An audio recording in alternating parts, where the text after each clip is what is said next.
Bien, donc bienvenue dans ce premier chapitre où nous allons voir ensemble comment créer la modélisation HD de notre lampe. Donc dans un premier temps, je vais réagencer un peu mon viewport, comme cela, tac, crotte, hop là, voilà.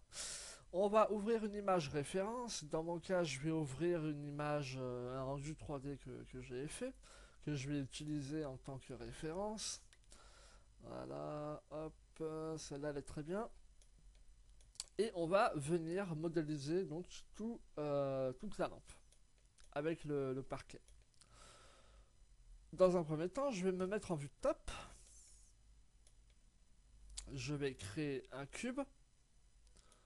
Je vais bouger ce cube en appuyant sur CTRL pour avoir un snipe par rapport à ma grille. D'accord. On va le placer à 1, 2, 3, 4, 5, 6, 7, 8, 9, 10. Donc hop, encore un peu. Et pareil de l'autre côté. 1, 2, 3, 4, 5, 6, 7, 8, 9, 10. D'accord. Tac. Et tac. Donc l'angle en haut à droite, donc inférieur de notre cube, est à 10 carreaux, à 10 unités de l'axe Y et l'axe X. D'accord. Tout simplement car on a une lampe qui est, si on la regarde de haut, elle est carrée. Donc il faut qu'on respecte cette forme carrée. On va dupliquer notre cube, mais avant de le faire, on va remettre le point pivot, l'origine de notre cube, par rapport au point de curseur, qui est le point d'origine. Donc T au clavier pour avoir le panel T, avec les différents onglets. On va aller dans Edit, cette origine, tout 3D curseur. Paf. Donc là, on a l'origine qui est bien là. Normalement, on ne touche pas aux paramètres de base. On a la rotation qui est par rapport au Bounding Ball Center. On peut le mettre au 3D curseur. Donc on n'avait pas besoin de décaler l'origine pour le faire, mais vous verrez que ça va être utile un peu plus tard. Donc on duplique, on peut faire un CTRL-C, CTRL-V de notre cube. Si je le fais, hop, là je l'ai dupliqué, j'en ai deux. Là je vais faire une rotation, donc R, Z, 90 degrés. Oups là. Hop, hop, voilà. Donc là j'ai bien mon cube à droite et mon cube à gauche. Si je recommence, donc je fais hop, CTRL-C, CTRL-V, R, Z, 90 degrés. Je recommence, R, Z, hop, paf. Voilà. Donc là, j'ai bien mes 4 cubes à bonne distance les uns des autres que je vais pouvoir venir attacher. Donc je prends tous mes cubes, je garde le dernier actif. Donc le dernier actif, il est entouré en blanc, ou la couleur la plus claire par rapport à votre thème. Par exemple, si vous avez défini les contours orange de vos éléments sélectionnés, le dernier va être orange, orange clair. L'élément actif peut être n'importe lequel, c'est pas dramatique. Là, on fait un CTRL J et on n'a plus qu'un objet. À partir de là, on va récupérer tous les polygones du haut de nos 4 cubes et on va faire un GZ, toujours en ayant le contrôle activé pour avoir une contrainte de snapshot par rapport à notre grille. On va pouvoir venir lever en fait nos cubes pour former des rectangles tout simplement. Alors on peut se mettre évidemment en vue front, ça sera un peu plus pratique pour créer nos rectangles. Hop, on va récupérer les polygones du bas, donc je fais A pour désélectionner mes polygones du haut, B, hop, je prends mes polygones du bas. Hop, il y a une petite erreur, désolé. Bon, hop, on va faire ça, comme ça, hop là. On va le faire à la main directement. Hop, on se remet en vue de front. hop, G, Z, CTRL, paf. Voilà ce qu'on a actuellement.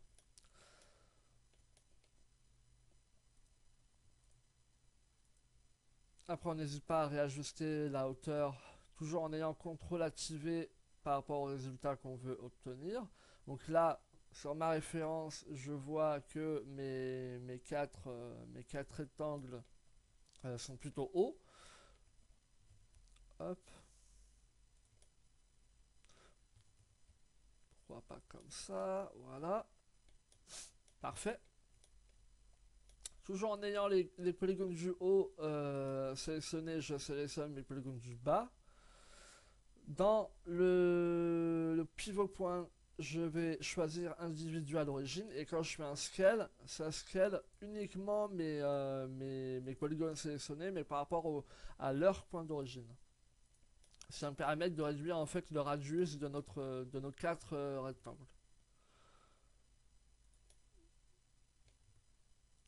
Voilà, parfait. Voilà, très bien. On peut réajuster. Après, c'est vraiment des petits ajustements au fur et à mesure qu'on va avancer dans la modélisation en fait.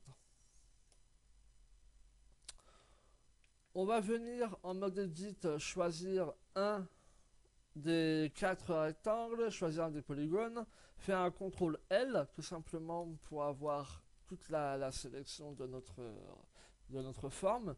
Et on va faire un Shift D sans bouger le curseur, on reclique directement, ce qui permet de dupliquer et de ne pas bouger la forme, car si on fait un Shift D et qu'on bouge le curseur, vous voyez bien qu'on bouge l'élément qui vient d'être dupliqué avec notre curseur. Sur notre nouvel élément dupliqué, on va faire un CTRL P, OK. CTRL J, pardon. J, tout court. Oula, je sais plus. Attendez. Non, c'est P, autant pour jeu. Separate Selection. J'ai eu peur. On va toujours en mode edit, choisir tout notre élément. Donc A au clavier pour sélectionner tous les polygones de notre élément. On va faire un R, X ou Y dans notre cas, et faire 90 degrés au pavé numérique, oui, pavé numérique. Ça nous permet de faire une rotation de 90 degrés par rapport à l'axe Y. Ça nous permettre de venir tout simplement après choisir notre polygone, venir en mode top. On va afficher le gizmo pour que vous voyez correctement. Donc CTRL spacebar pour afficher ou cacher le pivot. Enfin pas le pivot, le gizmo. Ou alors cette icône là. D'accord. On va venir toujours avec CTRL activé d'appuyer. On va venir déplacer notre polygone de 1, 2 carreaux entiers de séparation pour le moment. Donc on a toujours la même petite séparation là. Donc là il n'y a plus que un petit déplacement à faire. Et donc là on a les mêmes le même comment dire le même écart à ce niveau là et à ce niveau là. D'accord. Comme tout à l'heure, on va choisir rapidement les deux polygones à l'extrémité et on va les réduire légèrement. Donc on vérifie qu'on est en individual origine et on va faire un léger scale en fait. Hop. Ça va éviter en fait ce qu'on appelle le back cooling. C'est d'avoir deux polygones en fait qui sont l'un sur l'autre et ce qui va créer au rendu des artefacts. Donc on évite, voilà tout simplement. Et si je le mets en position d'origine, donc ce qu'on avait tantôt là, autant pour jeu, ça risque de, voilà, vous voyez à ce niveau-là, là, hop, là il disparaît, là il réapparaît. Tout simplement parce que les polygones ils sont à ce niveau-là également, hop. Tout simplement parce que les polygones sont superposés les uns sur les autres à la même distance. Donc ça va créer un sentiment des polygones, comme on a pu le voir là, hop, Vous voyez, hop, par rapport à la caméra, et ça c'est pas bon. Donc on évite, on va faire un léger scale pour corriger ça. Hop, donc très léger le scale, hein, on va pas faire un scale de gros barbare, hein, mais c'est juste pour éviter ce genre de petits désagréments. Ou ce qu'on aurait pu faire, c'est venir déplacer légèrement nos polygones, notre élément du moins. Vous voyez comme ça par exemple. Mais moi je préfère faire un scale, au moins comme ça on est tranquille. Hop, paf. Donc, voilà pour la petite parenthèse, mais c'est important que de l'aborder du moins. Hop, je vois qu'il est légèrement décalé. Voilà. Voilà. Parfait. Donc là on est bon. On va venir donc toujours par rapport au point du centre qui est au point d'origine, donc toujours en mode edit, venir chercher tout notre élément qu'on vient créer et venir le mettre un peu plus bas, donc par rapport à notre référence, comme on peut le voir. Hop, on va le mettre à ce niveau-là, peut-être un peu plus bas encore. Je le réduirais bien encore au niveau de la taille, moi. Je suis désolé, mais je le réduirais bien encore un peu. Tac, voilà comme ça. Voilà, hop, on choisit donc tout notre élément. Là, il est à la bonne hauteur. On va faire un Shift D pour le dupliquer comme tout à l'heure. Et on va faire un Z pour le contraindre directement sur l'axe Z. On va toujours avec CTRL pour avoir le snap d'activer. D'ailleurs, je ne l'ai pas fait tout à l'heure avec celui du bas. Donc, hop, on va le refaire. Ça prend 2 secondes. C'est archi important de toujours garder des valeurs par rapport à la grille, en fait, tout simplement. C'est archi important. Pour différentes questions, en fait, hein, pour différentes raisons, du moins. Donc voilà, je vous invite à faire de même. Donc on va redupliquer, Z, CTRL, et on va venir le mettre par rapport à la distance entre les deux. On va le mettre à ce niveau-là, à peu près. Voilà, on va dire que là ça me convient. Hop, on va le redupliquer. Z pour le contraindre. CTRL. Et ici. Voilà, ça nous permet de faire ces parties-là. Voilà, une fois c'est fait, on va tout simplement le dupliquer, faire une rotation donc R au clavier et une rotation sur Z qui va nous permettre de, vous voyez, hop, faire une rotation comme ceci et mettre la valeur de 90 degrés donc par rapport au pavé numérique. Et on recommence. D, donc Shift D pour dupliquer, R au clavier, Z pour le contraindre, 90 degrés. Et une dernière fois. Paf, paf, paf. Voilà. Donc on a déjà une bonne partie de nos structures, mais ce n'est pas suffisant. Il manque encore des éléments. Il va manquer cet élément-là, enfin toutes ces parties-là en fait, avec le petit interrupteur. Nous allons donc nous atteler à ces parties-là.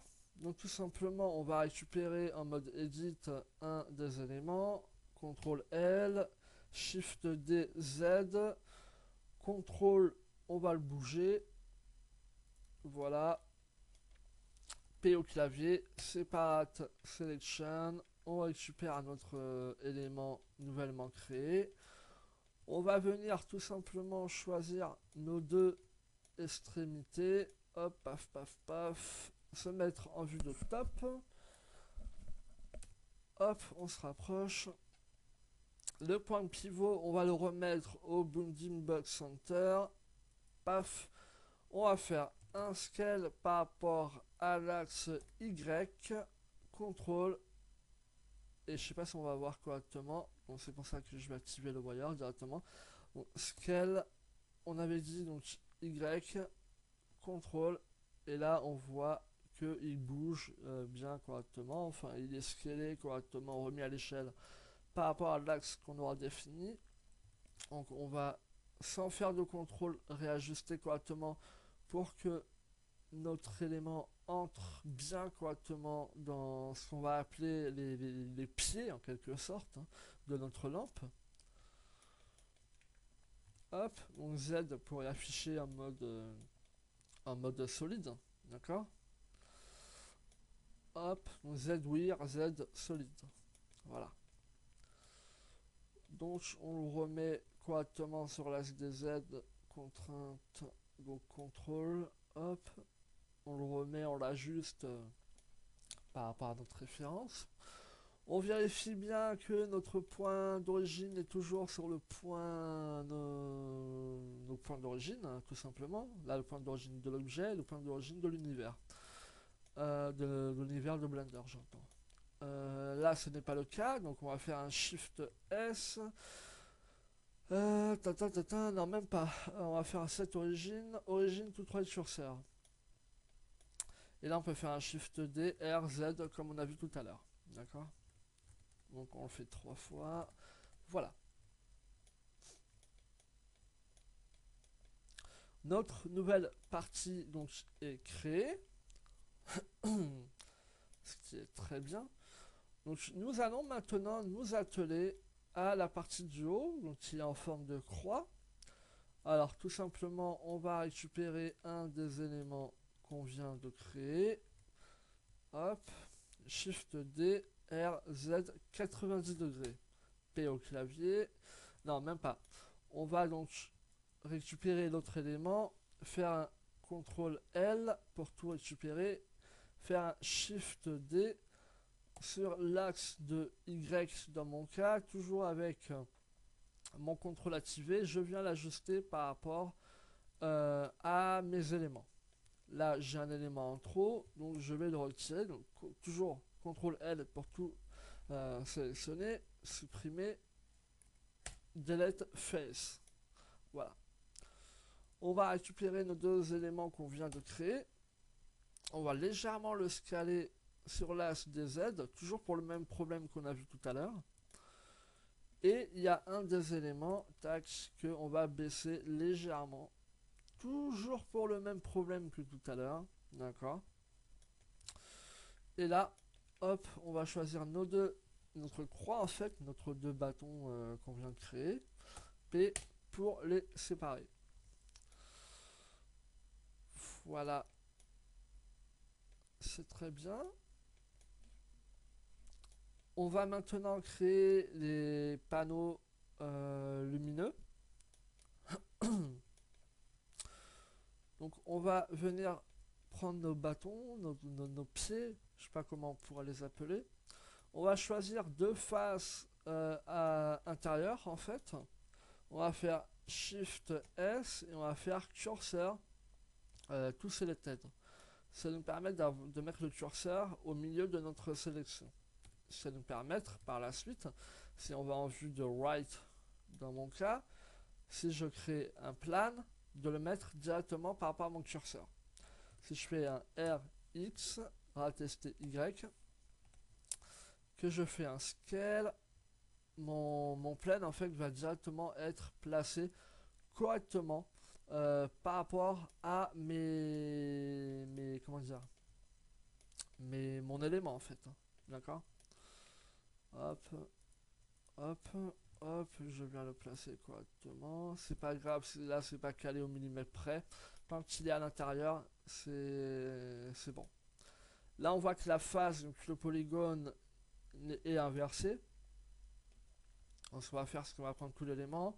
Bon là il n'y a qu'un polygone, donc ça va. On va faire un CTRL F et on va faire flip normal. Le CTRL F permet d'ouvrir le menu flottant des paramètres des faces. Pareil pour CTRL V pour les vertices et CTRL E pour les edges. Magique. On voit que notre référence elle est davantage allongée, c'est pas dramatique par rapport à la nôtre, j'entends. C'est pas dramatique étant donné qu'on pourra corriger ça un peu plus tard. Donc c'est vraiment pas dramatique pour le moment. Donc on va mettre l'origine toujours par rapport au 3D curseur. Mais vu qu'on a mis le curseur ici, il n'est plus au point d'origine de l'univers. Donc on va faire un Shift C pour remettre directement l'origine bien au milieu de notre univers. L'origine de notre élément, on va le mettre directement par rapport au curseur qu'on vient de remettre au milieu de notre univers. Et on fait, bah, comme tout à l'heure, hein, Shift D, R, Z, 90 degrés. Hop. Donc je vous laisse faire pour les autres. Paf, on est content, tout va bien. On va faire pareil bah, pour le haut et pour le bas. Donc hop, on va choisir deux faces intérieures. La rater. Ah oui, ouais, du coup, ok. Bon, on va directement faire remettre le point d'origine par rapport à la géométrie. Ça nous permet d'avoir le point au milieu. Réassigner le curseur sur notre point d'origine. En curseur to selected. Paf. Créer un plan. S. Et là, venir le réajuster par rapport à notre objet. Voilà.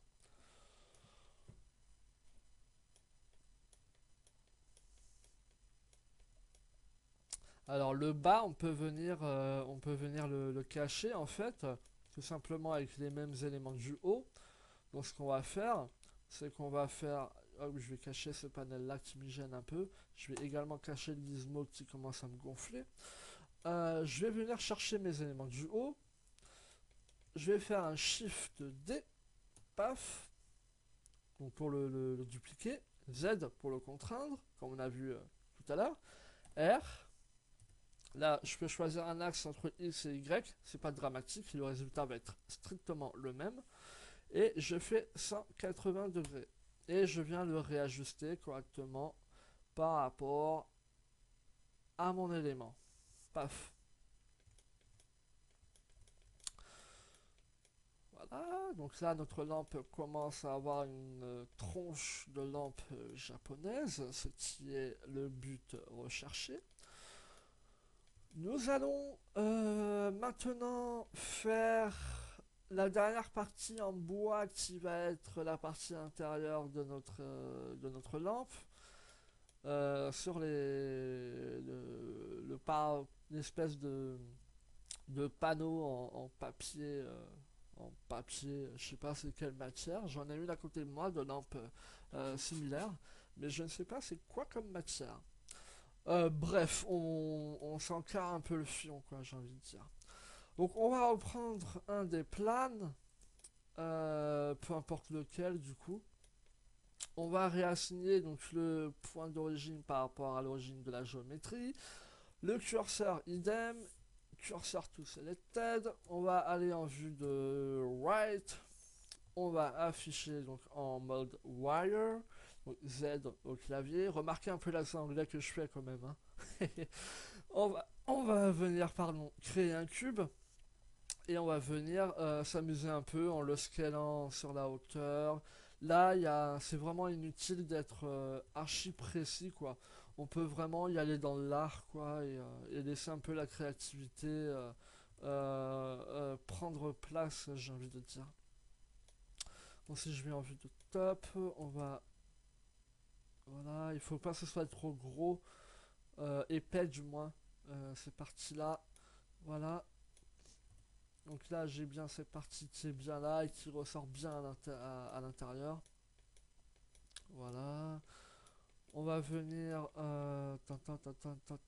Alors, je vais décocher Inner Backfacing que vous avez à ce niveau-là, en fait.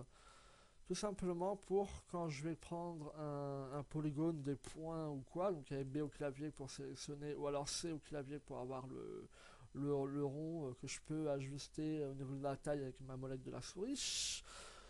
Je vais pouvoir choisir les polygones ou les points ou les edges de derrière la géométrie en fait. Voilà. Ce qui va me permettre, si j'affiche le gizmo, de venir réajuster assez rapidement. Donc A pour désélectionner, B pour reprendre, ou C comme on a vu tantôt. Ma géométrie. Voilà, donc on vient ajuster. Là c'est vraiment un peu au pifomètre quoi. On n'est pas sur une On n'est pas sur une science exacte, donc on y va un peu au pifomètre, on duplique R, X dans mon cas, 90 degrés, et on vient réajuster un peu comme on veut, quoi. Là on est un peu libre, hein, voilà, quoi. Donc, j'essaie de coller à ma référence, mais après, voilà, vous pouvez choisir d'aller sur internet, tout simplement, et de faire par exemple lampe japonaise, tac, voilà, et voir un peu les différentes références que nous pouvons avoir en termes de lampe japonaise et en tant que design qui est à l'intérieur de nos espèces de fenêtres de notre lampe. Donc il y a différents designs, après à vous de choisir celui que vous voulez, bien que dans un premier temps je vous conseille vivement de suivre ce que je fais pour que vous ayez vraiment tout le pipeline de la création d'une lampe type japonaise et après vous serez libre de faire ce que vous voulez. Voilà, voilà. Donc une fois qu'on a fait un des angles de notre forme, ce qui est très bien, on va joindre les deux éléments pour ne créer qu'un mesh, comme on a vu tout à l'heure. Donc je prends les deux éléments, je fais CTRL J, hop, voilà, ça me crée qu'un élément. On va le dupliquer et faire un clic. Donc là j'ai bien deux éléments, je vais faire une rotation par rapport à X dans mon cas de 180 degrés. Et je viens le replacer comme il faut. Voilà, donc ça me paraît plutôt pas mal. Ça fait un petit design sympa, quoi. Voilà. Après, comme je vous ai dit, on peut par exemple réajuster encore une fois les éléments. Après, c'est vraiment comme vous voulez, quoi. Attention.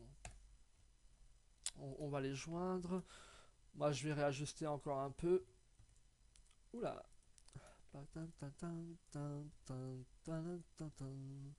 Hop, on va faire un scale par rapport à Y. On...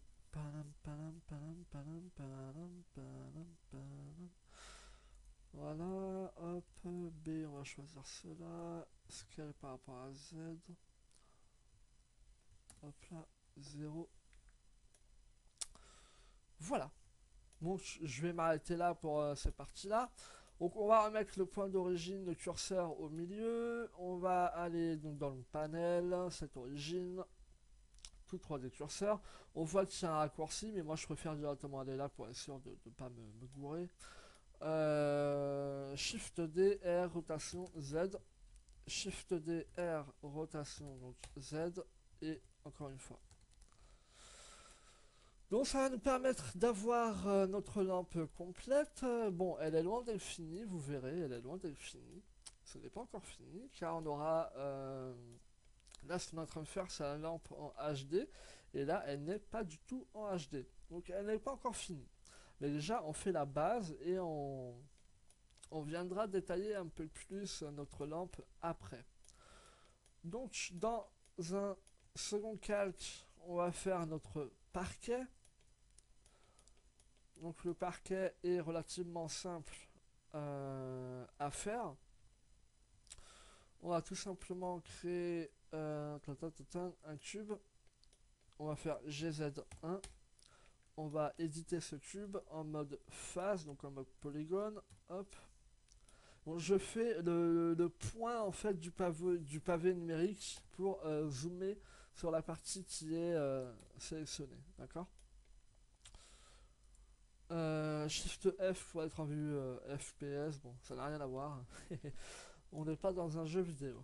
Alors, on fait GZ pour le contraindre. Bon, là, le contrôle pour le moment, pour avoir le snap, on s'en fout un peu. Je vais pas vous mentir. On s'en fout un peu. Là, on va venir scaler en Y dans mon cas. Hop. Donc là, j'ai créé une latte de mon plancher. On va venir pouvoir réajuster légèrement. Voilà, voilà, voilà. Hop là.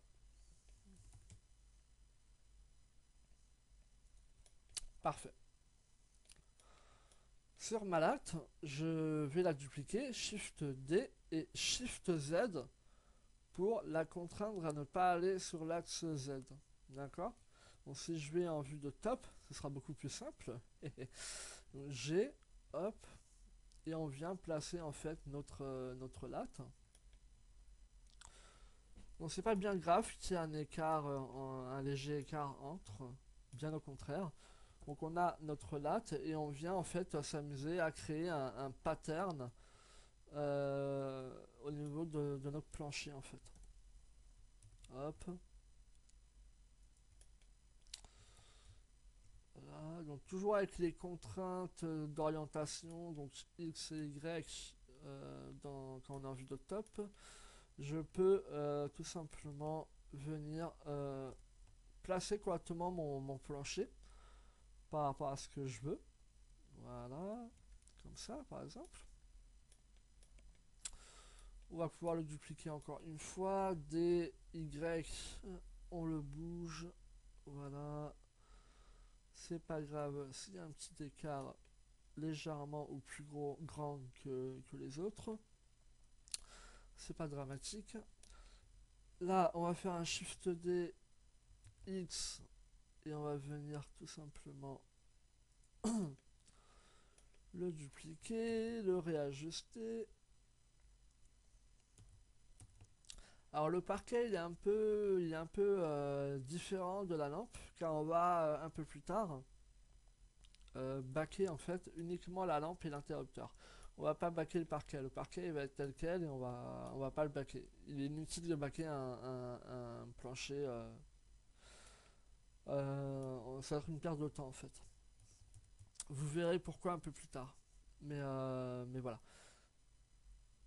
Hop là, voilà, ça c'est fait, c'est pour Bibi, voilà. On va le dupliquer encore une ou deux fois, hop là, voilà, hop là. Bibi il est content, 1, 2, 3, 4, 5, 6, 7, 8, 9, 10, 11, 12.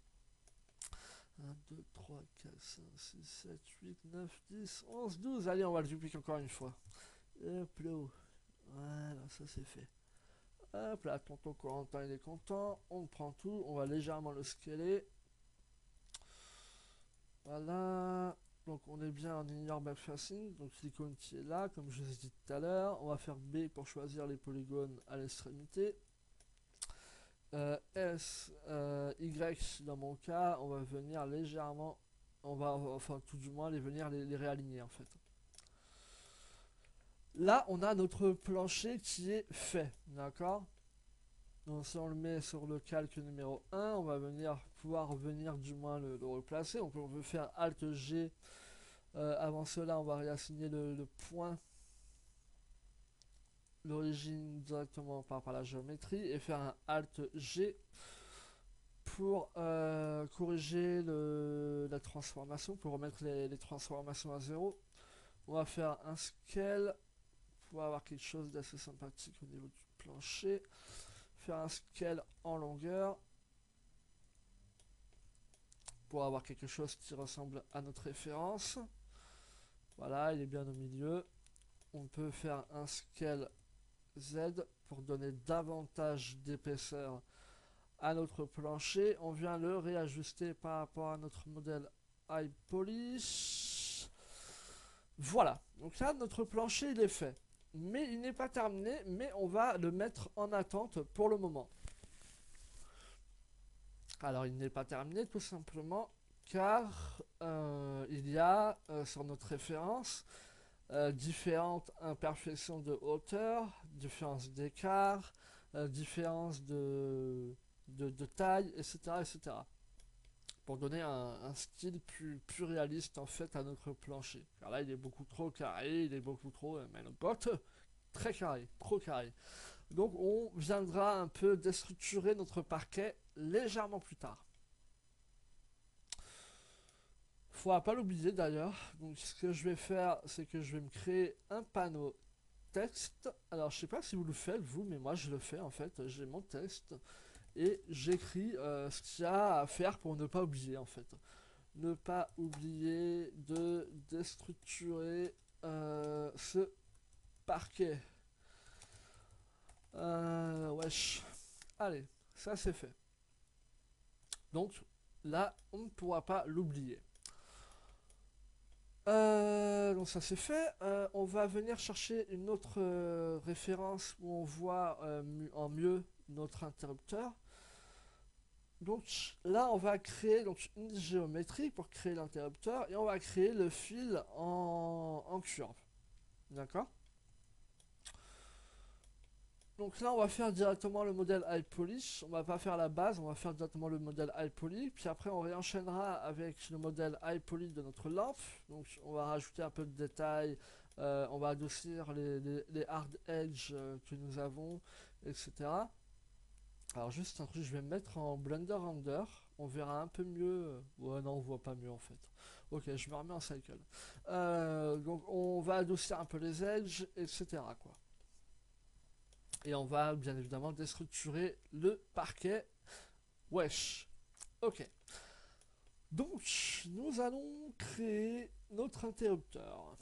Donc, on va aller directement dans un nouveau layer. Hop là. On va créer un... On va faire ça à partir d'un cube. Donc, mesh cube. On va faire scale X. On va l'agrandir 2 fois.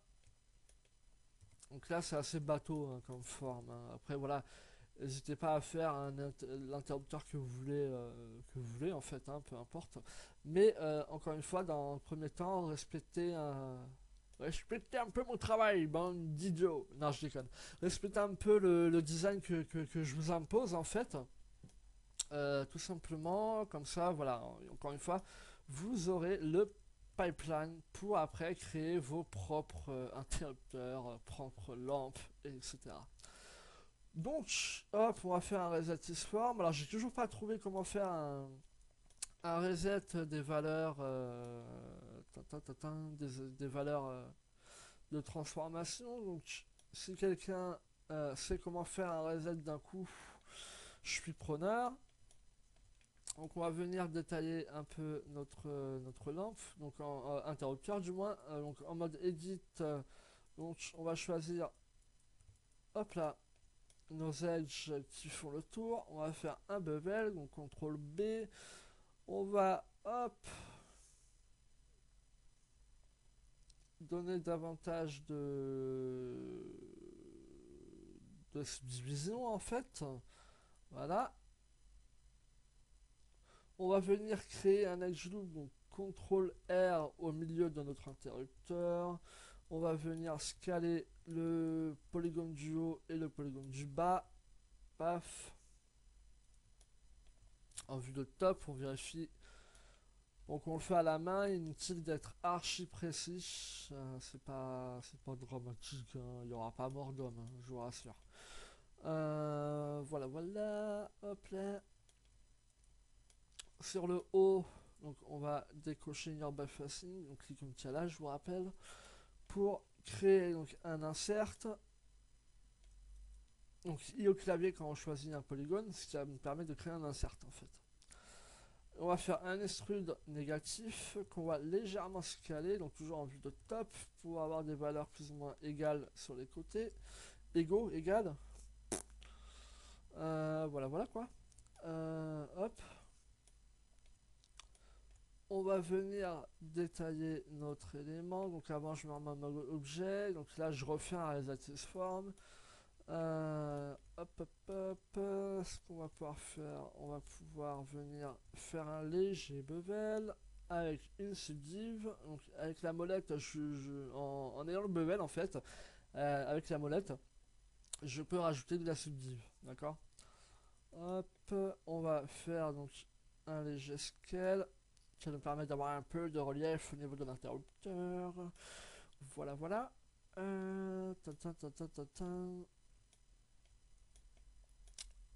Alors, ce qu'on va pouvoir faire à ce niveau-là, c'est déjà faire, pas la peine, faire un bevel de 3.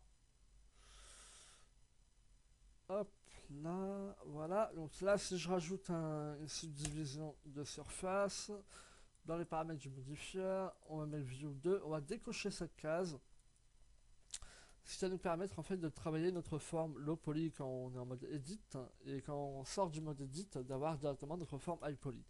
Et si on la coche, même en étant en mode edit, donc on a la cage du low poly, mais on voit toujours le high poly derrière. Ce qui est pratique dans certains cas, mais là, ça va pas être pratique dans notre cas, nous. Bien. Donc, on vient durcir certaines edges.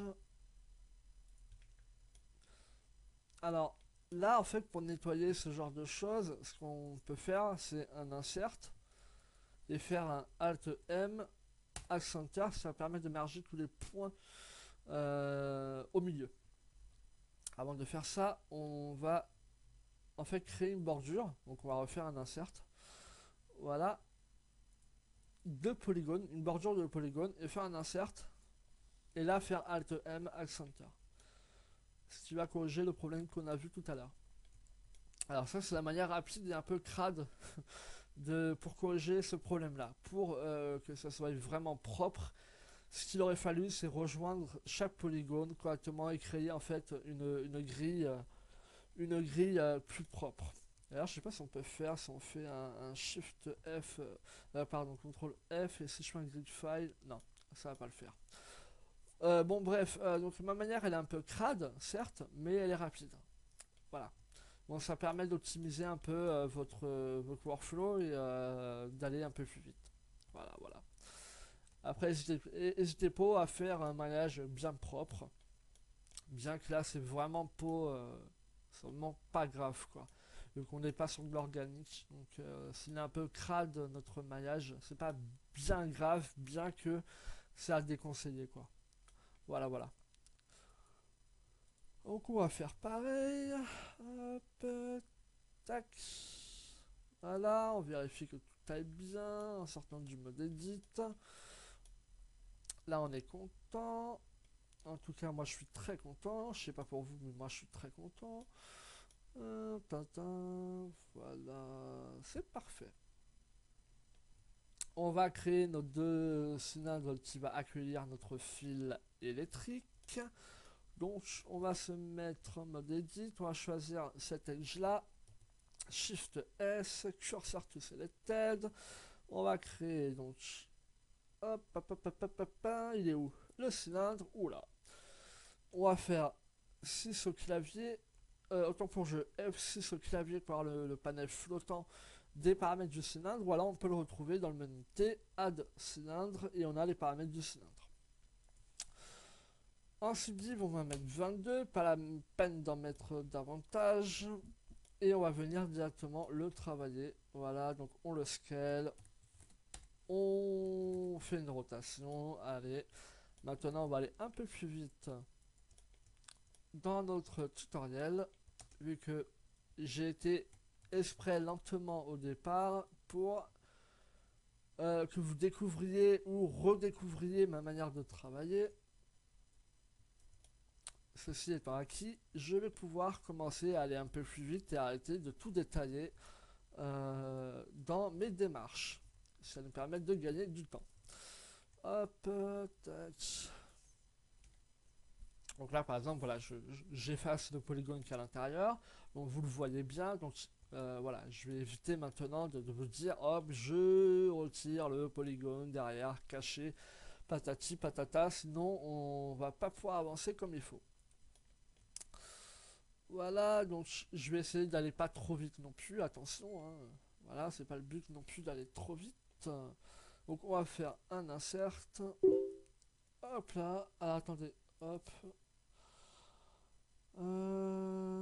Ok. Bon, désolé, c'était un petit message sur Facebook. On va faire un extrude. Un léger scale. Un insert. Alt M à center. Ça permet de merger les points comme on a vu tout à l'heure. Hop. Un mode objet. Un reset. Hop, en mode edit, on va faire un bevel. Paf. Voilà.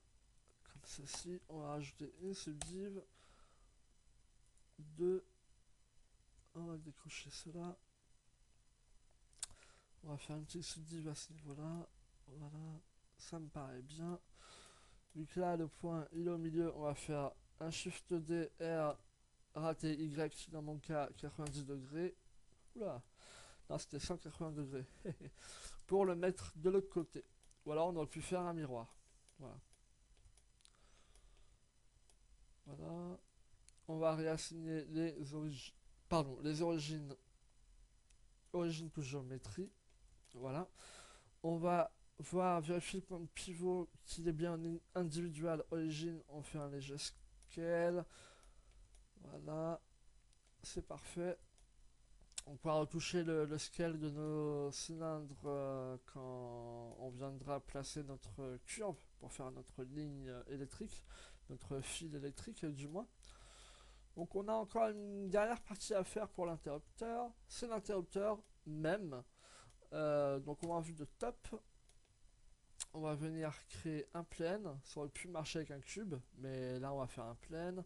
On va le remettre à peu près au milieu de notre interrupteur. Hop.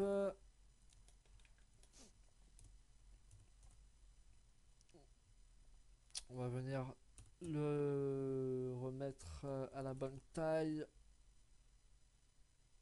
Voilà. Ça va être parfait comme ça. On fait un extrude. Donc on a bien le polygone qui est également fait en dessous. On va, comme tout à l'heure, faire un reset isform en mode objet, revenir en mode edit, choisir nos edges qui font le tour, faire un léger bevel. Hop, en ajustant correctement par rapport à notre angle d'interrupteur. On va faire un CTRL R pour avoir tout simplement une subdiv à ce niveau-là, une autre à ce niveau-là. On va choisir toute notre forme en mode objet et faire un Shift H pour cacher les autres objets. Et en mode point, on va venir choisir en fait les deux points et faire J pour faire un connect entre les deux points. Voilà, bon, ce qui est plutôt intéressant.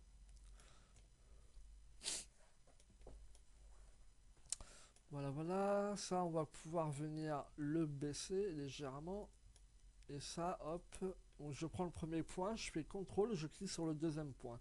Ça me permet de sélectionner tous les points sans que j'ai à les sélectionner one by one en fait. Tout simplement, d'accord?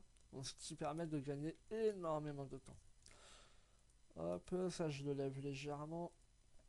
Je fais une légère rotation pour avoir un angle correct. Un degré, pardon, correct, pas un angle. Ça me paraît bien là, ça me paraît bien. Donc on va pouvoir effacer les polygones qu'il y a en dessous car on n'en a pas besoin. Et on va venir durcir les edges à ce niveau-là. Donc là on fait un CTRL B, on va mettre 3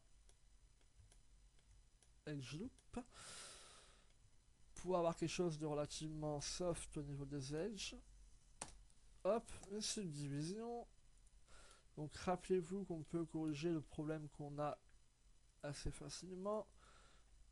Un insert pour faire un anneau de polygone. Donc là, comme tout à l'heure, le mieux aurait été de faire quelque chose d'un peu plus propre. Ce qu'il y a, c'est que là, on va être plus ou moins obligé, car même en faisant ça, ça fait quelque chose de relativement crade.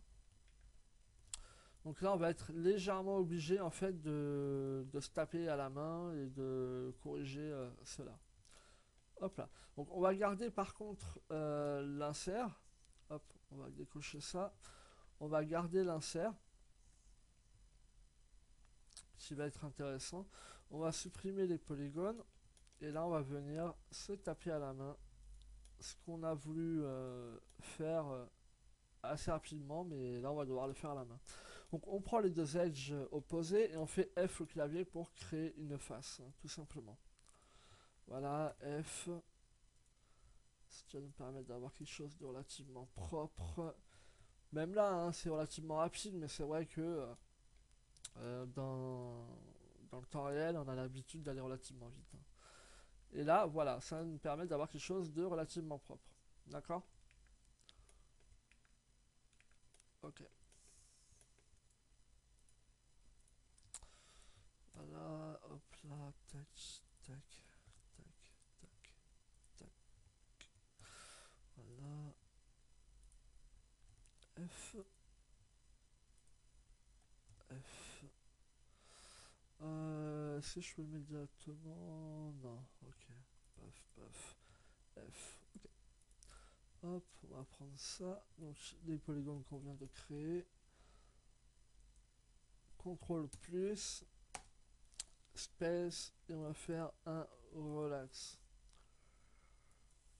Ouh là là, c'est trop. On va faire l'autre relax. Ouh, bon, on va pas faire de relax alors.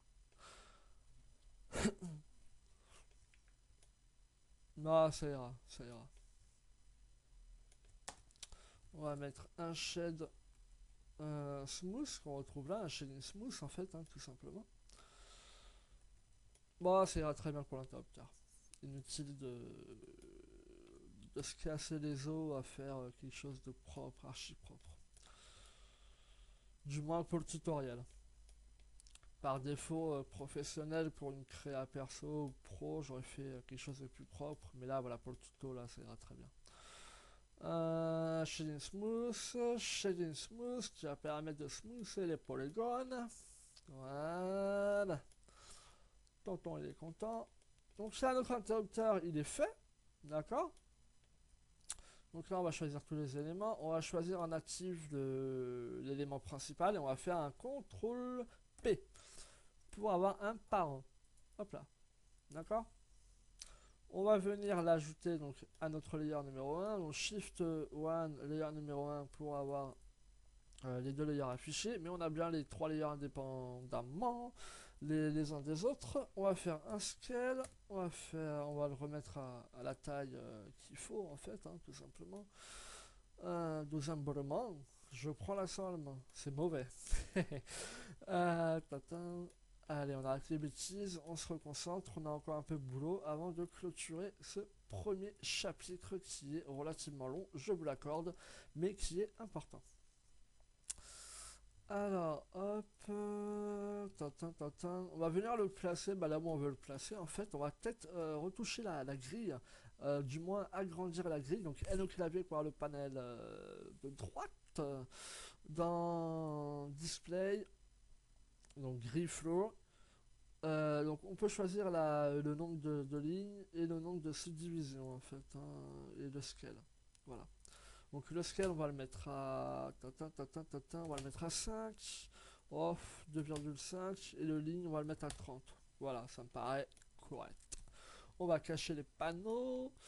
On va venir récupérer notre interrupteur, choisir la taille qu'on veut pour l'interrupteur. Là ça me paraît plutôt sympa. Voilà. On va le réajuster par rapport à la grille. Dites-vous que la grille représente en fait le parquet. Si on affiche le parquet, paf, vous voyez. Hop, on va le désafficher. On n'oublie pas de déstructurer le parquet. Wesh, t'as vu ma gueule, bien, arrête la famille. On n'oublie pas, on l'oublie pas. J'ai Shift Z pour ne pas le contraindre à l'axe Z. On va faire une légère rotation, par exemple comme ça. Voilà. On va le placer à ce niveau-là, par exemple. Et on va venir créer notre fil électrique. N'hésitez pas à réajuster légèrement au fur et à mesure, hein. Vraiment, voilà, n'hésitez pas. On va prendre notre plane qui nous a permis de faire le bas de notre lampe. On va choisir en point le point à cet angle-là par rapport à notre interrupteur. On va faire Shift S, cursor to selected. On va venir créer une curve baiser qu'on va venir agrandir. Donc notre curve, elle est là. tac, tac, tac. Voilà.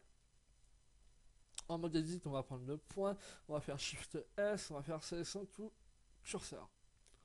Ça nous permet d'avoir directement notre premier point bien placé correctement. Et là, on va venir travailler notre curve.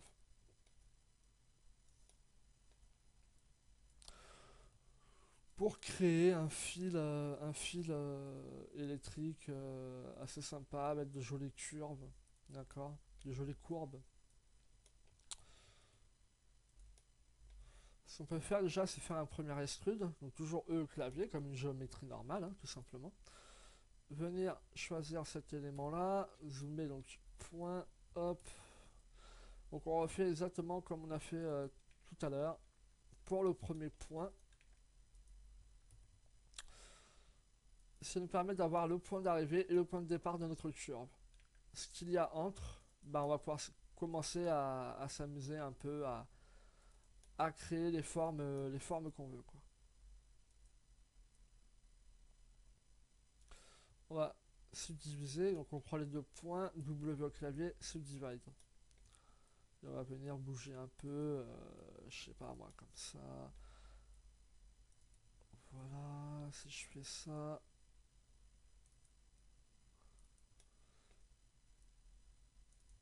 Voilà, comme ça. Ouais, comme ça. Après, c'est vraiment comme on le ressent, quoi. Hop, tac, on va le baisser légèrement. Ça, on va venir. Hop là, je vais pas y arriver. Alors, on fait bien évidemment attention à ne pas traverser évidemment notre élément. Pourquoi pas le mettre comme ça? Voilà, comme ça par exemple. Hop là, hop là.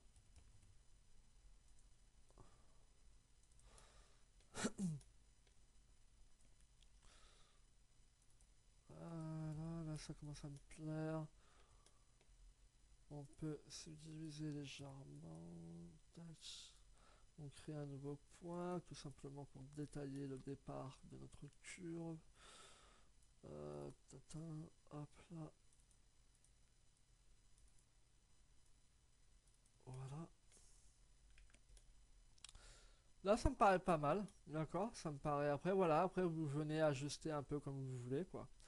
Mais déjà, là, ça me paraît pas trop mal.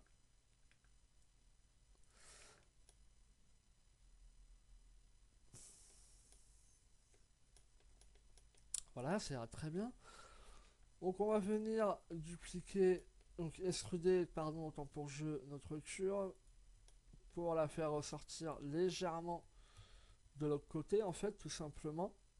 Là, ça, on voit bien qu'on a un autre petit bout à ce niveau-là.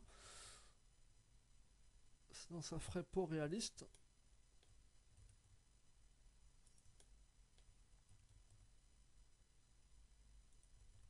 Voilà, on va l'extruder légèrement. On va venir, hop là, lui donner davantage de courbes pour pas faire droit comme un i. Hop là, légèrement. Voilà, hop là. Ça c'est bien. Hop là. Bah alors, Kekina. Hop, on va prendre tout le point. Voilà, tonton Corentin il est content. C'est bien. Voilà. Hop là. Oula, j'ai fait un CTRL V, autant pour jeu. C'est pas ça que je voulais faire tantôt. Alors, quand on prend tous les points et qu'on fait un V au clavier, c'est une petite un raccourci clavier.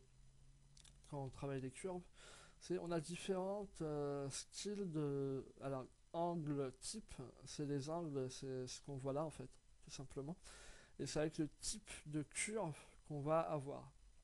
Alors, par exemple, le vecteur va nous permettre de créer des curves carrées en fait. D'accord. Ce que je me suis d'ailleurs servi pour le whip actuel que j'ai pour mon animation 3D d'Alzheimer.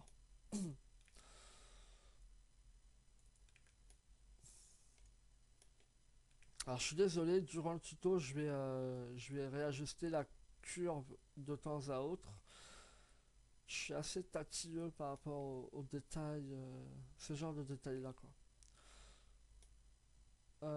Bon là ça me paraît plus ou moins correct, bien qu'on aurait pu améliorer encore un peu. Mais bon. Bon, ça ira. Allez. Donc là, notre curve, elle est faite. Donc on va lui donner une épaisseur. Donc on va aller dans le panel modifieur curve. On va dans File, mettre Full. Dans Extrude, Bevel, pardon. Bevel, Def. On va augmenter la valeur. Ça nous permet d'avoir une épaisseur à notre fil électrique. Donc on réajuste comme il faut. Ben voilà, là c'est parfait. Et au niveau de la subdiff, donc la résolution, un preview où on va mettre 22. Voire même, allez, 50. Ah ya, qu'est-ce qu'il est en train de me faire là? Hop, voilà. Comme ça, on a quelque chose de relativement smooth au niveau des curves. Dans le bevel, résolution, pareil, on augmente. Là, on peut le mettre à 22 par contre. Inutile de le mettre à une valeur énorme. Donc voilà, on a notre fil électrique qui est fait et terminé. D'accord. Donc sur notre interrupteur, le fil électrique, on va le mettre dans le layer numéro 3 avec notre interrupteur. Donc on a d'une partie, d'un côté, pardon, notre interrupteur en high polish. On a notre parquet qu'on va venir retoucher maintenant. Et notre lampe qu'on va venir retoucher et retravailler après.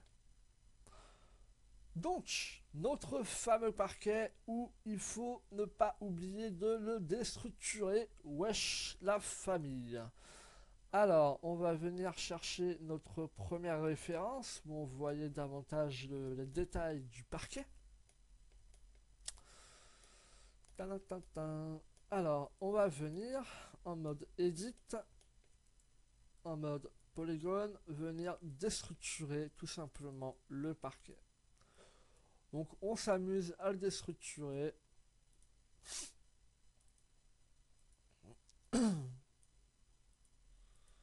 Voilà. On n'hésite pas à y aller franco. Voilà.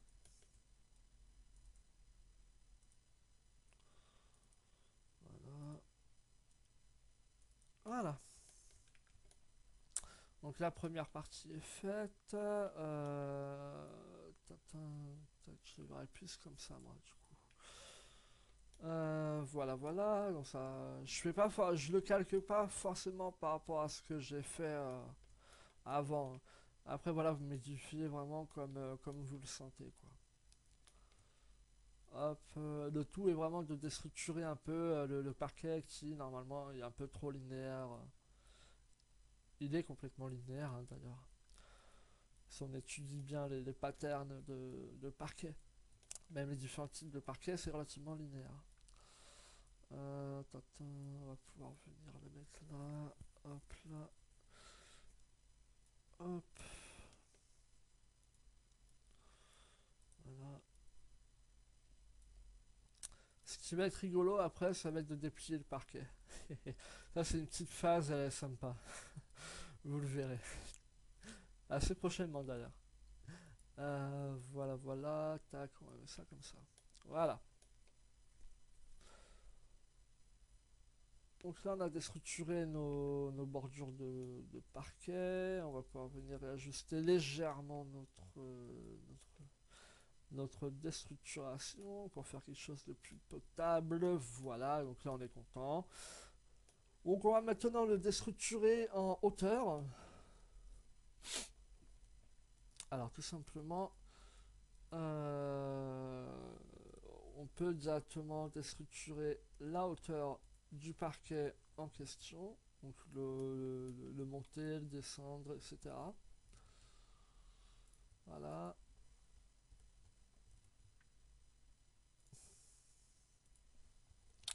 On n'hésite pas, on s'en donne à cœur joie, voilà. On va pas non plus faire un parquet délabré, attention, hein, mais voilà. Ça donnera davantage de, oups là, de naturel à notre parquet. Tadam, tadam, hop là.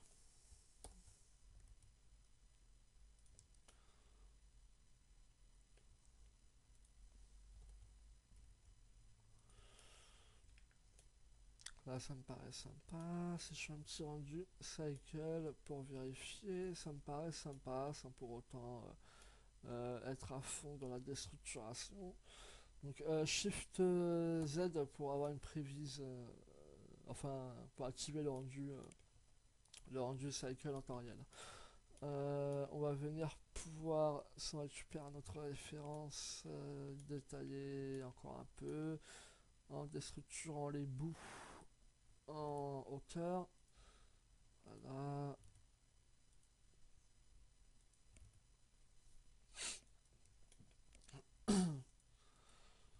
Voilà. Hop là. Ça me paraît bien. Hop là. Hop là. On va le mettre en hauteur. Lui. Oups là. Je l'ai caché. On va le remettre en hauteur. Lui, on va le mettre en bas. Comme ça. Voilà, voilà. Bon, là, il y a un peu de travail, hein, je suis désolé, c'est pas très fun, mais faut le faire. On aura quelques passages comme ça à vide où c'est pas très fun, mais voilà, faut le faire. Faut souffrir pour faire de la 3D. Voilà, allez, ça c'est fait.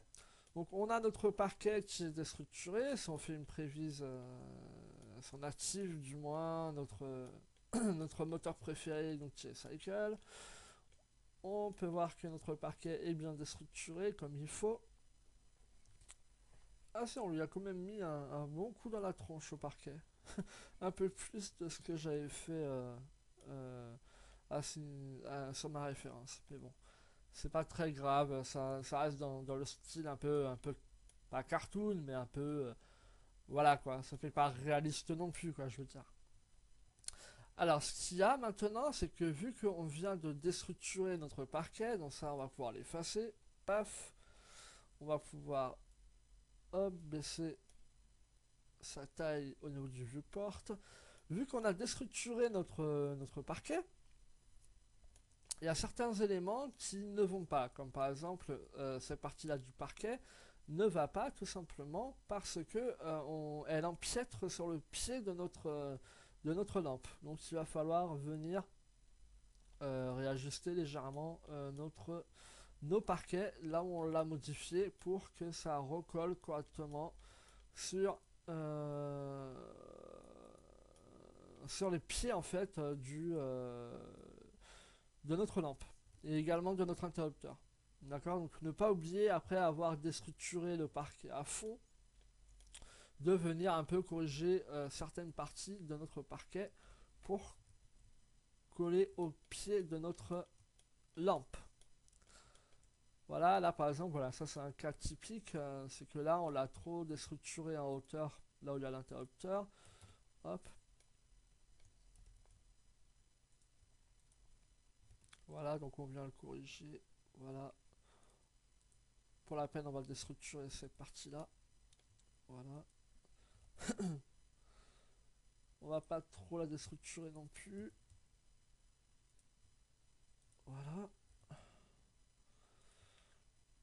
Ça me paraît bien. N'hésitez pas à faire un check avec Cycle pour vérifier que tout est bien. Ok, bon bah voilà, ça commence à avoir de la tronche, tout ça. Ok. Maintenant, nous allons donc retravailler notre lampe japonaise, ce qui va conclure notre premier et long chapitre. Bien. Donc, une fois que nous avons fait toute la mode, etc., etc., on va attacher notre lampe par rapport aux différentes parties qu'on a créées. Donc là, on a une première partie, J pour ne faire qu'un objet, H pour le cacher. On va prendre les pieds, ça c'est déjà fait, donc H directement pour le cacher. On va prendre nos planes, J, enfin CTRL J du moins, H pour le cacher. Il en manquait un, pardon.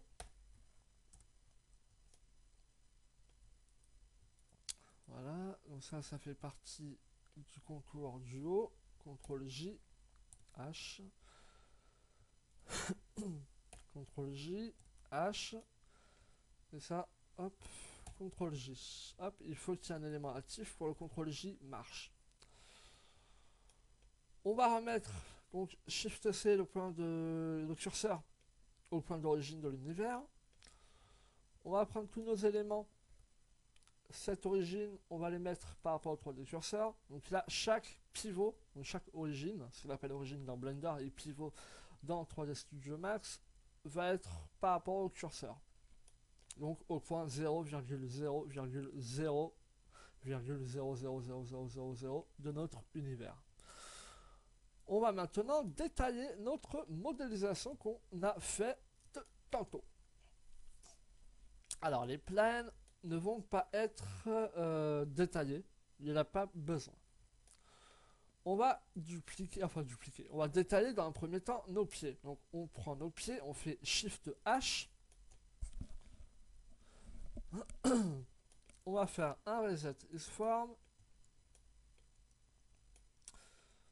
On va venir en mode Edit et on va créer un Edge, un Edge Loop au milieu sans le balader, car si on crée un Edge Loop en faisant un CTRL R, qu'on clique une fois, on peut le balader. Il est inutile de balader, donc pour le laisser vraiment pile au milieu de notre dos de distance des sommets de notre pied, on fait un clic droit. Paf.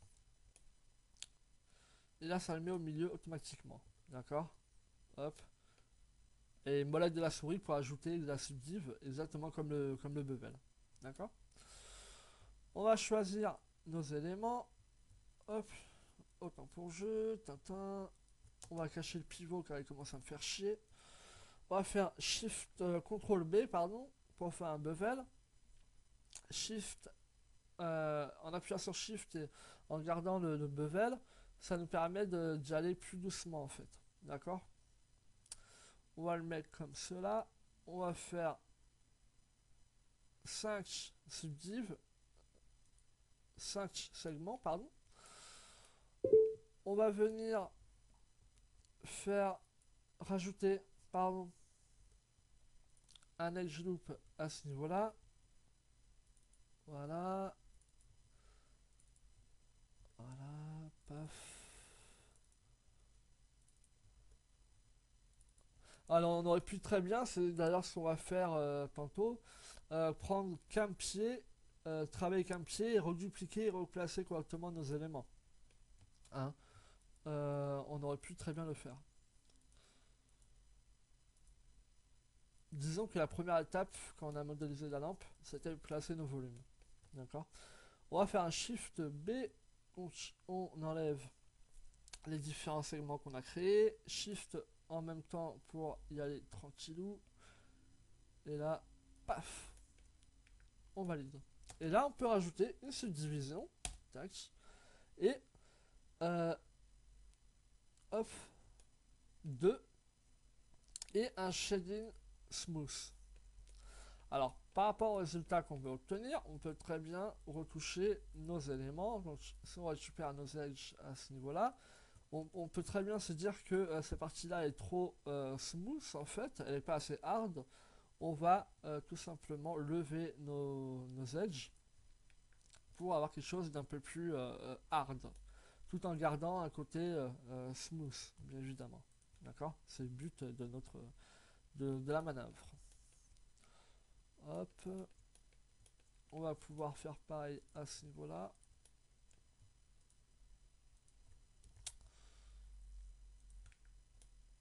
Ok, moi ça me va comme ça. Touch. Ok. Bon bah là ça me plaît. Donc on va réafficher tous nos éléments. Ah, quoique ça fait encore un peu trop smooth à ce niveau-là. On va pouvoir ajouter un petit edge loop à ce niveau-là. Ouais, on va ajouter un petit edge loop à ce niveau-là, aux 4 pieds. Ah, ya. On va se rapprocher pour être plus précis. Tiens. Allez, ça ira plus vite. Voilà. Viens voir papa, toi. Allez, hop. Voilà. Hop. Viens voir papa. Hop là. Alors, on pourrait qu'après, prochainement, dans le chapitre suivant, on va faire la version low poly de notre lampe.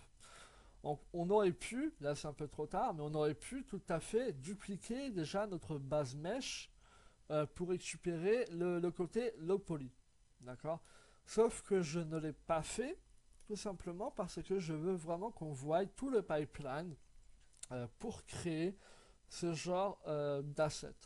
D'accord. Donc on reprendra plus tard notre high poly qu'on retravaillera et qu'on retransformera en fait en low poly. D'accord. Là, c'est un cas relativement particulier étant donné qu'on est sur une forme qui est relativement rectangulaire. J'entends par là qu'on n'est pas sur de l'anatomie, de l'organique ou des formes relativement compliquées qui demandent ou une retopologie complète ou alors de retravailler à partir du high poly pour faire une retopologie en fait. Là, on est vraiment sur du low poly simple. Donc, la base, le base mesh qu'on a créé tantôt, on aurait pu le réutiliser pour faire un low poly. D'accord. Mais on se met en condition réelle et on ne va pas réutiliser le low poly. On va directement recréer notre version low poly à partir du high poly. Voilà, voilà, c'était la petite parenthèse. Hop, on va choisir donc notre premier élément, dupliquer, directement clic gauche, P au clavier, sélection, on va faire un Shift H, on va faire un Reset Form, hop là, on va venir, comme tout à l'heure, faire 5 div, hop là, j'ai triangulé, ça pour le faire, hein. Hop, on va faire comme ça,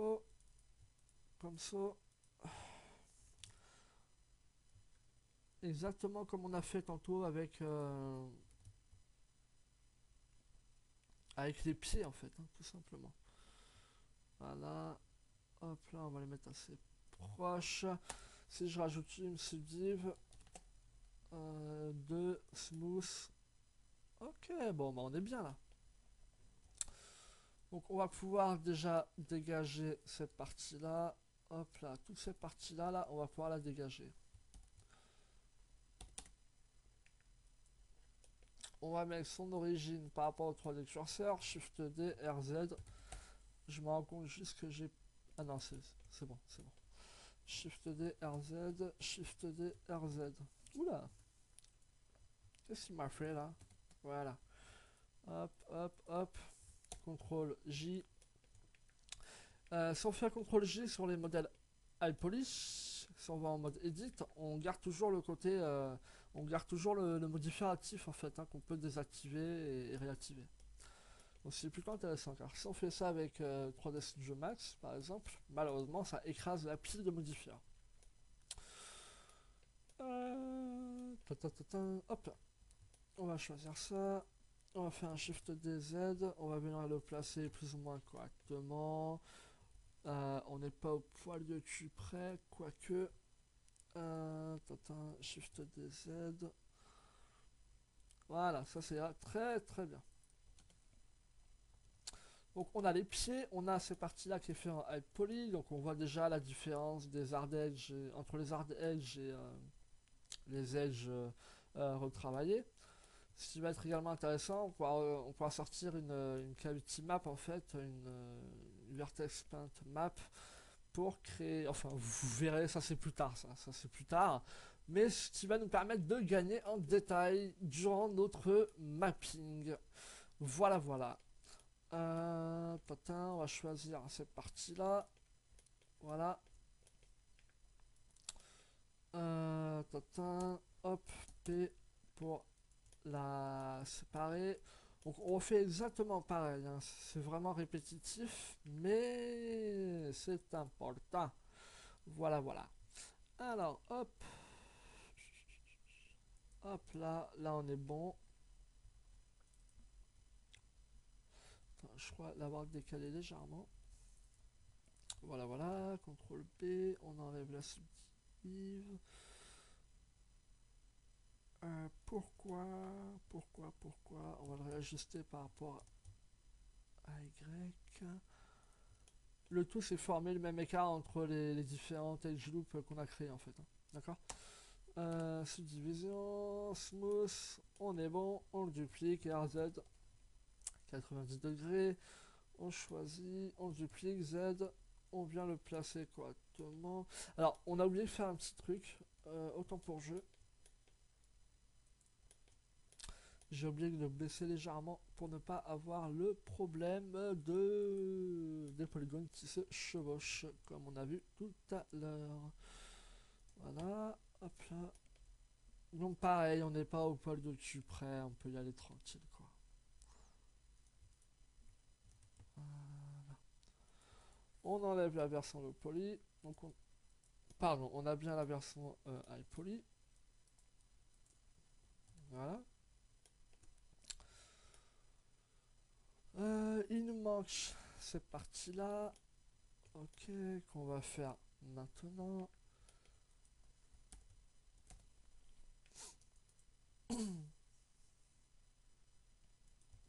Donc maintenant vous savez faire. Donc là je vais accélérer la cadence. Hop là. Hop là.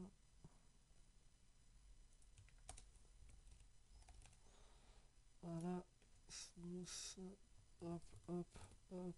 Ah là là là là là là. Hop là. Ah, j'ai pas fait ça. Ok, bon. Pas grave. Voilà. Bon là j'ai été un peu plus vite car là vous connaissez un peu l'étape, hein. On vient de la faire 2-3 fois auparavant. Donc vous la connaissez un peu. C'est pour ça que j'ai été un peu plus vite à ce niveau-là. Maintenant nous allons faire cette partie-là. Donc pareil, hop, on va prendre les points, hop, point, tac, P, hop là. On peut les virer déjà, ça ira plus vite. Alors on va directement travailler comme ça, comme ça, comme ça, comme ça. On va faire ça, ça, ça. On va faire un B. Alors ouais, forcément ça va pas être le même bevel. Ok. Tac, on va faire comme ça. Voilà. On va faire comme ça.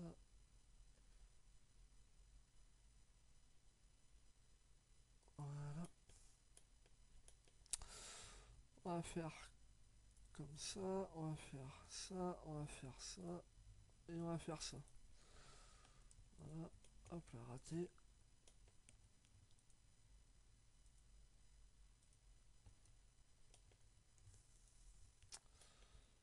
Est-ce que ça va faire le même problème? Ouais, bingo. Ok. On va prendre déjà ça en hauteur. Ok. Alors là, en fait, je les sépare pas comme on a fait tout à l'heure, tout simplement parce que ça me gonflait de les replacer en fait. Donc du coup, là, je fais tout comme ça en fait. D'accord. Tac. Tac. Je crois que je l'ai décalé en fait. Oui. Faut faire attention de ne pas décaler les edge loops qu'on rajoute. D'accord. C'est archi important. On va se rapprocher, voilà. J'espère que là, il n'y aura pas de problème. Normalement, c'est bon. Voilà, content. Corentin, il est content. Subdivision. On n'oublie pas de décaler légèrement cela, tout simplement, pour éviter le problème qu'on a vu tout à l'heure. Voilà, comme ça. Alors, si lui, il est en premier, lui, il doit être en premier également. Donc, hop là. Ça, c'est plus logique. Shift D, RZ. Shift D, RZ. Shift D, RZ. Bien, bah voilà, on a terminé notre lampe High Polish. On va afficher notre parquet ainsi que notre interrupteur. Ouais, c'est vraiment, il est un peu trop déstructuré quand même le parquet à mon goût.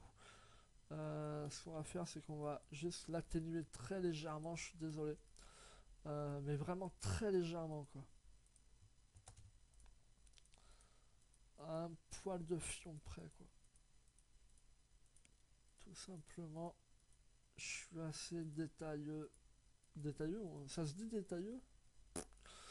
Je suis assez tatillon sur les petits détails de Schtroumpf, quoi. C'est les petits détails qu'on voit pas, mais moi je sais qu'ils sont là, donc il faut que je les corrige. Donc on se remet bien pas le pivot, il est où? Crotte. Là, pardon. En bounding box, on fait un SZ pour vraiment atténuer le côté déstructuré de notre parquet.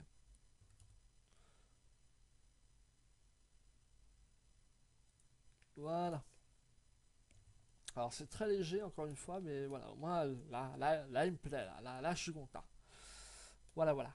Donc on réaffiche nos éléments. Donc nous avons notre lampe qui est faite en poly. Alors j'avais dit qu'on corrigerait la hauteur, il me semble, tout à l'heure. Alors c'est comme on veut. Moi je l'aime bien comme ça, la lampe. Donc moi je vais la laisser comme ça. Bon, allez, on va la réajuster parce que c'est vous quoi. Allez, c'est parti. CTRL J. Donc là, j'ai tous mes éléments, d'accord? J'ai tous mes éléments. J'ai toujours... alors, j'ai pas gardé mon modifieur. On va le réajouter. Par contre, ça va me contraindre de travailler en fait les planes qu'on a pas subdivisées. Bon, tant pis, hein, c'est le tarif. Personne n'a échappé au tarif. Hop là. Donc on va tout simplement créer un edge loop. Un edge loop. Hop là. Oula. Pour agrandir une fenêtre du viewport, je vous l'ai pas dit tout à l'heure, mais c'est Shift Space. Je sais plus si je vous l'avais dit. Bon, bah, au moins c'est fait. Voilà, hop, on va ajouter un edge loop à ce niveau-là.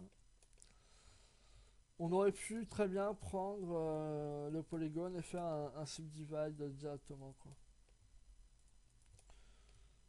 Mais en faisant ça, ça nous permet de gagner du temps tout à l'heure quand on fera la topologie de notre lampe. Hop là. Ah ouais, il part vraiment en vrille par contre le machin, ok. On va prendre déjà notre première edge loop en longueur, faire un bevel. On met pas subdiv entre. Pour la forme, je vais vous montrer comment on aurait pu faire avec les deux en haut et en bas. Hop, on met pas subdiv, rappelez-vous. Voilà, on essaie de le coller au max sans trop le coller à 100%. Voilà. Ça nous permet de créer des planes rectangulaires, quoi, avec des angles relativement droits. Ce qu'on aurait pu faire, c'est prendre par exemple celui-ci, qui d'ailleurs apparemment... Non, si c'est bon. Ah, je crois qu'il est... Je vais vérifier un truc. Non, si c'est bon. On aurait pu faire un Shift F, il me semble, et faire un subdivide. Alors, je sais plus si c'est Shift F ou Shift E. Ah, c'est Shift E. Voilà. Et on a pu faire un subdivide et encore un subdivide, etc. Et rajouter des polygones comme ça. Mais là, voilà, c'est pas ce qu'on veut. Nous, on veut quelque chose de relativement propre. Hop, j'ai déplacé en faisant mon edge loop. Voilà, voilà. Là, je fais un Shift B, on enlève la subdivision.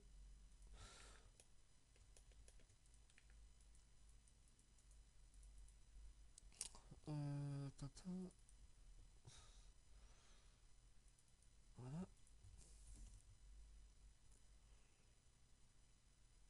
Et voilà. Donc on va pouvoir venir là recoller par rapport à notre lampe. Donc CTRL J, on vérifie bien que notre modifier est présent. On va en vue de front ou right ou left ou back. Ce n'est pas important tant qu'on a la lampe en fait vue de côté en fait. Hein. Enfin là elle est vue de face précisément, mais vous m'avez compris. Ce qu'on va faire en fait pour augmenter la taille de notre lampe, et uniquement de la lampe, entendons-nous bien, pardon, on va tout simplement récupérer alors cette partie là, si je fais L en ayant le curseur sur un élément, ça va me le sélectionner en fait. Comme si j'avais pris un élément, un edge ou un point ou un polygone de mon élément et fait un CTRL L. Bah là, en ayant le curseur sur l'élément et en faisant L, ça me sélectionne automatiquement. Ce qui est très pratique et rapide en fait. D'accord. Oula. Par contre, ne cliquez, faites pas un clic gauche sur un élément, sinon ça va tout vous bousiller votre sélection actuelle. Ça, on va le mettre là par exemple, on va l'augmenter légèrement. Voilà. On va choisir nos planes. L, hop là. Voilà, tac, tac, tac, tac, tac. Pas la peine de choisir le plan qui est en dessous. On va prendre nos points. On va décocher cette case. B, Shift. On désélectionne. Urban Facing. Hop. Et on vient le recoller comme il faut. Voilà. On choisit nos petits patterns.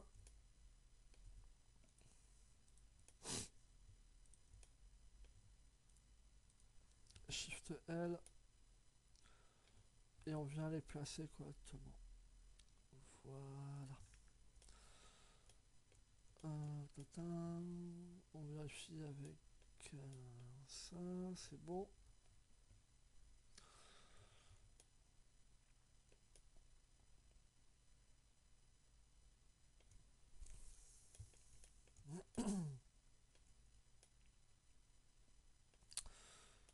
Ok. Donc ça, on va récupérer ça. Et on va tout simplement choisir en mode front ou left. Encore une fois, c'est pas nécessaire, c'est pas important tant qu'on l'a de côté. Et on va venir le monter légèrement pour recréer ces parties-là. D'accord. Hop là. Voilà. Donc là, on l'a agrandi en hauteur. On va retoucher un peu le maillage, vu que là, on a décalé les points. Donc là, il va falloir les décaler légèrement. Ou alors recréer directement une subdivision. C'est pas grave si elle n'est pas égale aux autres. Pas très grave. Voilà, voilà. Donc là, on est plutôt content. Hop, on fait réapparaître l'interrupteur et le parquet. Et là, on a enfin terminé notre lampe high poly. D'accord. Alors généralement, sur les lampes japonaises, en fait, ces parties-là, là, il y a une petite languette en fait qui permet de retirer le couvercle. D'accord. On va pas la faire, on va pas aller archi dans les détails, d'accord? Le but est de vraiment vous montrer tout le pipeline de la création d'un asset type. Donc on va pas forcément aller dans tous les détails, je suis désolé.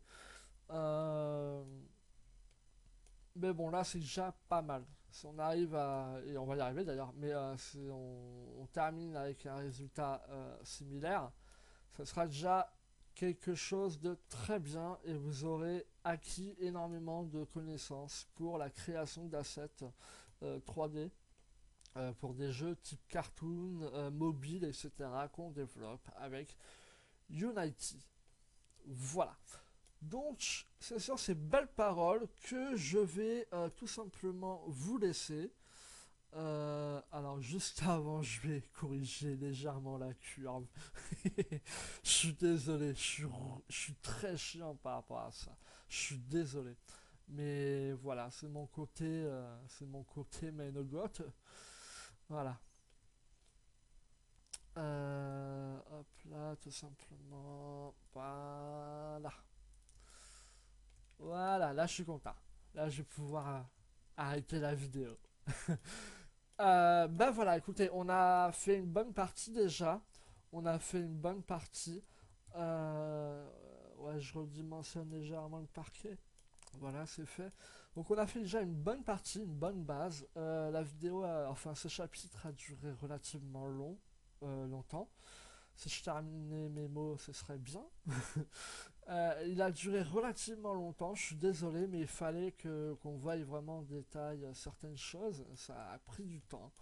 La suite ira un peu plus vite, chapitre par chapitre, on ira un peu plus vite. Mais voilà, donc déjà le premier chapitre est clos, notre base est faite, et on va pouvoir démarrer la retopologie de notre lampe japonaise. Donc je vous dis à tout de suite pour le prochain chapitre.